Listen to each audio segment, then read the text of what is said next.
Liderazgo pedagógico en contexto de pandemia. Percepciones y proyecciones de los directores y docentes de los liceos católicos uruguayos. Marzo 2020. Se declara la emergencia sanitaria y se suspenden las clases presenciales. Y nos preguntamos, ¿cómo salimos adelante en esta situación? ¿Qué nos sostiene cuando parece que la esencia del espacio educativo desaparece? Una investigación de la Universidad Católica del Uruguay, en alianza con AUDEC, Asociación Uruguaya de Educación Católica, se propuso caracterizar el liderazgo educativo en contexto de pandemia, es decir, la gestión y conducción de instituciones educativas y procesos pedagógicos para lograr y garantizar un aprendizaje de calidad y el bienestar de todos los estudiantes. Para eso realizaron un censo a 74 centros educativos católicos de todo el Uruguay y 18 entrevistas en profundidad a directivos y docentes de ciclo básico para valorizar la voz y la perspectiva de los protagonistas. Usando el modelo de liderazgo educativo en 6 dimensiones de Vivian Robinson, pudieron caracterizar cómo se comportó esta variable en Uruguay durante el período de los años 2020 y 2021. Contar con un proyecto de centro educativo compartido le da estructura y sentido a la acción colectiva. El 76% de los colegios consultados lo tenían y el 80% además estaba implementando proyectos de mejora sobre metodologías de enseñanza-aprendizaje y procesos de evaluación. Los cambios que impuso la pandemia fueron radicales y rápidos, marcaron la necesidad de fijar nuevas metas y expectativas, y las coordinaciones docentes fueron el espacio privilegiado para ello. Según un 87%, hubo cambios de temáticas y en un 74% mencionan que cambió el tipo de intercambio.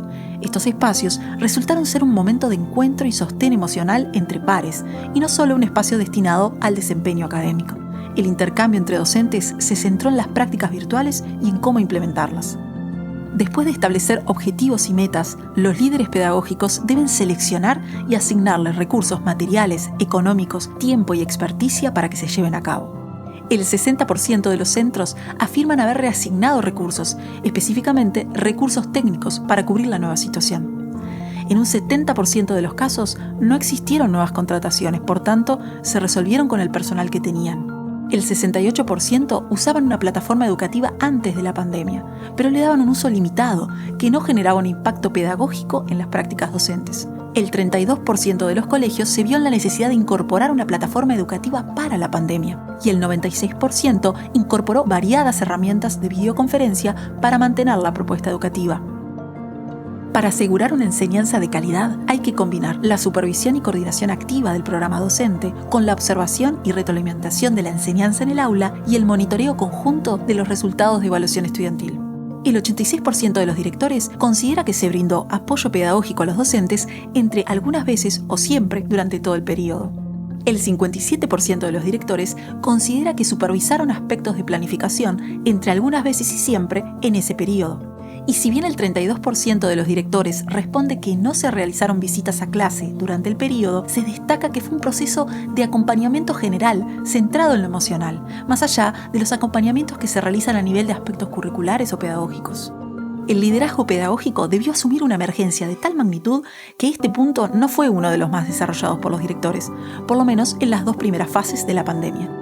Luego de consolidar el proceso de comunicación asincrónica, se impulsó a los docentes a participar de formaciones y espacios de webinar.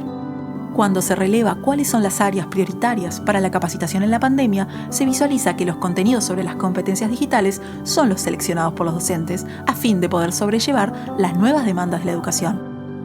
El énfasis en esta dimensión estuvo puesto en mantener la unidad del colectivo de educadores. En forma casi inmediata a la medida de suspensión de las clases presenciales, el 72% de los colegios señalan haber realizado clases virtuales asincrónicas y sincrónicas como forma de continuar la propuesta educativa. Los 3 canales más utilizados por los docentes para presentar propuestas de trabajo a sus estudiantes fueron las plataformas digitales, 94,6%, el correo electrónico, 62,2% y WhatsApp, con 55,4%. La vinculación con la familia se dio de diferentes formas según el contexto y el tamaño del colegio y según las fases de la pandemia. El 88% de los encuestados señala que hay un cambio en la comunicación con la familia, que fue lo que les permitió continuar con la propuesta educativa durante y luego de la pandemia, por lo que gran parte del futuro del colegio se jugó en ese espacio. Ahora bien, ¿qué aprendimos de todo este proceso? El 90% de los centros participantes considera que la pandemia los impulsó a innovar y el 63% sostienen que estas innovaciones se mantendrán.